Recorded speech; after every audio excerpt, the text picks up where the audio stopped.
নামাজের মধ্যে খারাপ কিছু মনে করলে করণীয় কি? স্বামীকে নিজের বশে রাখার কোনো আমল আছে কিনা? মাঝে মধ্যে ঘুমের কারণে ফজরের নামাজ মিস হয়ে যায়, তখন কি করব? আজান চলাকালীন সময়ে নামাজ পড়া যাবে কিনা? জামাতে নামাজ পড়ার সময় যদি ইমামের পেছনে দাঁড়ানো অবস্থায় আমার কোনো ভুল হয় তাহলে করণীয় কি? ঋণমুক্ত হওয়ার আমল কি? কোনো আমল আছে কিনা? ওযু করার সময় সাবান ব্যবহার করা জায়েজ না? উত্তরটা দিবেন প্লিজ। ফরজ নামাজে ভুল হলে কি সাজদা দিব নাকি নামাজ ভেঙে আবার নতুন করে পড়বো? নামাজ পড়ার সময় যদি দেখি কোন শিশু পড়ে গিয়ে ব্যথা পেতে পারে তাহলে কি নামাজ ছেড়ে তাকে ধরতে পারবো? নামাজের সময় কি মহিলাদের পায়ের পাতা ঢাকা আবশ্যক? কবরের নেম প্লেট পড়লে কি কোনো ক্ষতি হয়? কেউ কেউ বলে থাকেন এতে চোখের জ্যোতি কমে যায়, কথাটি কতটুকু সত্য? প্রিয় দর্শক, আর বিলম্ব না করে চলুন আপনাদের করা জীবন ঘনিষ্ঠ জিজ্ঞাসা যেগুলো ইতিমধ্যে আমাদের কাছে চলে এসেছে সেগুলোতে আমরা প্রবেশ করি। জাইনা আফরোজ আপনি লিখেছেন, নামাজের মধ্যে খারাপ কিছু মনে করলে করণীয় কি?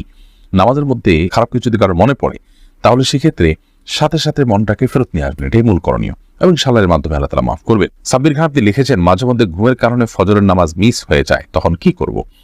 ঘুমের কারণে হঠাৎ কালে ভদ্রে মিস হয়ে যেতে পারে নামাজ, তাহলে সেক্ষেত্রে যখন ঘুম ভাঙবে তখন আপনি নামাজ পড়ে নেবেন, কিন্তু নিয়মিত যদি এরকম হয় তাহলে সেটা দোষণীয়। এরপর সোনিয়া আপনি লিখেছেন, আজান চলাকালীন সময়ে নামাজ পড়া যাবে কিনা? জি, আজান চলাকালীন সময় নামাজ পড়লে নামাজ হবে, কোনো অসুবিধা নেই। একদিকে আজান চলছে, অপরদিকে নামাজ পড়তে পারেন। তবে হ্যাঁ, আজান চলছে এই মুহূর্তে আপনি আজানের জবাব দিবেন, আজানের জবাব দিয়ে তারপর আপনি নামাজ পড়বেন, এটা উচিত। হ্যাঁ, আপনি আগে থেকে নামাজ শুরু করেছেন, এরপর আজান চালু হয়ে গেছে, কোনো অসুবিধা নেই, এতে আপনার কোনো গুনাহ হবে না। অথবা আপনি আজান শোনার পরও যদি নামাজ পড়েন তাতেও আপনার নামাজ হয়ে যাবে, অসুবিধা নেই। হুমায়রা রহমান আপনি লিখেছেন, নামাজের সময় কি মহিলাদের পায়ের পাতা ঢাকা আবশ্যক? পায়ের তলার অংশ ঢাকতে হবে কিনা সেটার মতো পার্থক্য আছে, এবং এখন নিচের অংশ ঢাকতে হবে কিনা এটার মতো পার্থক্য আছে। অনেক লোক বলেছেন ঢাকতে হবে না, অনেক বলেছেন ঢাকতে হবে। ঢাকাটাই নিরাপদ, তবে পায়ের তলাও ঢাকতে হবে, এটি আবশ্যক অবশ্যই নয়। ওবায়েদ এআইডি থেকে আপনি লিখেছেন, জামাতে নামাজ পড়ার সময় যদি ইমামের পেছনে দাঁড়ানো অবস্থায় আমার কোনো ভুল হয় তাহলে করণীয় কি? ইমামের পেছনে যদি আপনার ভুল হয়, দেখতে হবে ভুলটা কি ধরনের ভুল। যদি ফরজ তরক হয়ে থাকে তাহলে আপনার সেটি আবার আদায় করতে হবে, পুনরায় সেই নামাজ রাকাত আবার পড়তে হবে, কারণ হলো ফরজ তরক হলে সেটি রিকভার করার কোনো সুযোগ নেই। ধরুন আপনি রুকুই করলেন না, রাকাতটা চলে গেল, সিজদাই করলেন না, রাকাতটা মিস হয়ে গেল, তাহলে তো ফরজ তরক হয়ে গেল, যদি আপনার নামাজ হবে না, এটা আবার পড়তে হবে রাকাত। আর যদি ইমামের পেছনে কোনো ওয়াজিব আপনার ছুটে যায় তাহলে এই ক্ষেত্রে নর্মালি সুজদা দেওয়ার কথা, কিন্তু ইমামের পেছনে থাকার কারণে আপনার সুজদা বর্তাবে না, বরং ইমামকে আপনি অনুসরণ করবেন, ফলো করবেন। আর যদি সুন্নাত ছুটে যায় তাহলে তার সুজদার বিষয় নাই, নামাজ হয়ে যাবে। এমডি আব্দুর রহমান আপনি লিখেছেন, অনেকে বলে ওযু করার সময় সাবান ব্যবহার করা জায়েজ না? উত্তরটা দিবেন প্লিজ। না ভাই আব্দুর রহমান, এমন কোনো কথা নেই। ওযু করার সময় আপনার সাবান ব্যবহার করাতে কোনো অসুবিধা নেই, এটি নেহায়েতই মন করা কথাবার্তা। এসকে জুবাইর আপনি লিখেছেন, কবরের নেম প্লেট পড়লে কি কোনো ক্ষতি হয়? কেউ কেউ বলে থাকেন এতে চোখের জ্যোতি কমে যায়, কথাটি কতটুকু সত্য? ভাই জুবাইর, এটা একেবারেই অসত্য, একেবারেই অমূলক, একেবারেই আপনার ভিত্তিহীন এবং কুসংস্কারাচ্ছন্ন বিশ্বাস এবং ভক্তি। কবরের নেম প্লেট পড়াতে কোনো অসুবিধা হয় না। অন্য যে কোনো কিছু পড়লে যেরকম তার সাথে আপনার যে কোনো সাধারণ কোনো জায়গাতে আপনি কোনো মানুষের নাম লেখা আছে, তার জন্ম মৃত্যুর সন তারিখ লেখা আছে, এরকম কোনো কিছু দেখলে সেখানে যেরকম কোনো অসুবিধা নেই, কবরের নেম প্লেট পড়াতেও কোনো অসুবিধা নেই, এটা নেহায়েতই কুসংস্কার। মোহাম্মদ হোসেন আপনি লিখেছেন, ঋণমুক্ত হওয়ার আমল কি? কোনো আমল আছে কিনা? ঋণমুক্ত হওয়ার জন্য অনেকগুলো আমল, অনেকগুলো দোয়ার কথা আছে। এর মধ্যে থেকে একটি দোয়া খুব সহজ, সেটা হলো আল্লাহুম্মা কফিনি বিহালালিকা আন হারামিক ওয়া আগনিনি বিফদলিকা আম্মান সিওয়াক। আল্লাহ, আপনি আমাকে হারাম এর পরিবর্তে হালাল দিয়ে আমার জন্য আপনি যথেষ্ট হয়ে যান, হালাল যেন আমার জন্য যথেষ্ট হয়ে যায়, এবং আপনি ছাড়া অন্য কারোর উপর যেন আমাকে নির্ভর করতে না হয়, আপনি তার থেকে আমাকে অমুখাপেক্ষী করে দিন। এই দোয়াটি ঋণমুক্ত হওয়ার জন্য আমরা পড়তে পারি। এছাড়া আল্লাহ তাআলার কাছে সাধারণভাবে দোয়া করতে পারি। বিভিন্ন দোয়া আছে, আল্লাহুম্মা ফারিজাল হাম, দীর্ঘ একটা দোয়া আছে। এই দোয়াগুলো আমরা ঋণমুক্তির জন্য আল্লাহর কাছে বিশেষভাবে পেশ করতে পারি।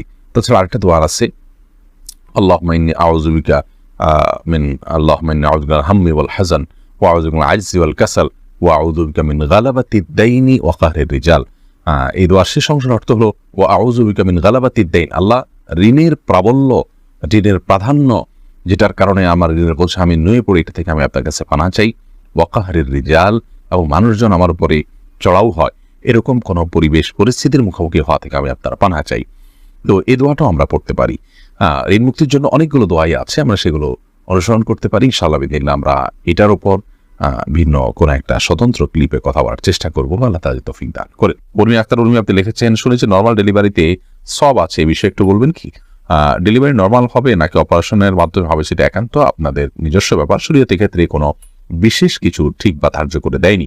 নর্মাল ডেলিভারি হলে বিশেষ সওয়াব আছে এমন কোনো কথা নেই। তবে হ্যাঁ, মায়েদের যদি সন্তান প্রসব করতে গিয়ে দুনিয়া থেকে আল্লাহ না করে চলে যেতে হয়, মৃত্যু হয়ে যায়, তাহলে সেক্ষেত্রে তারা শাহাদাতের মর্যাদা পাবেন, সেটি ভিন্ন বিষয়, সেটার সাথে নর্মাল বা অপারেশনের কোনো সম্পর্ক নেই। ইসরাত জাহান পারভীন আপনি লিখেছেন, ফরজ নামাজে ভুল হলে কি সজদা দিব নাকি নামাজ ভেঙে আবার নতুন করে পড়বো? যদি ওয়াজিব তরক হয়, ওয়াজিব ছুটে যায়, তাহলে সিজদা সৌ দিবেন। যদি ফরজ ছুটে যায় তাহলে ওই নামাজ আপনাকে আবার পড়তে হবে। আর যদি সুন্নত ছুটে তাহলে তো কিছুই বিশেষ করার নেই।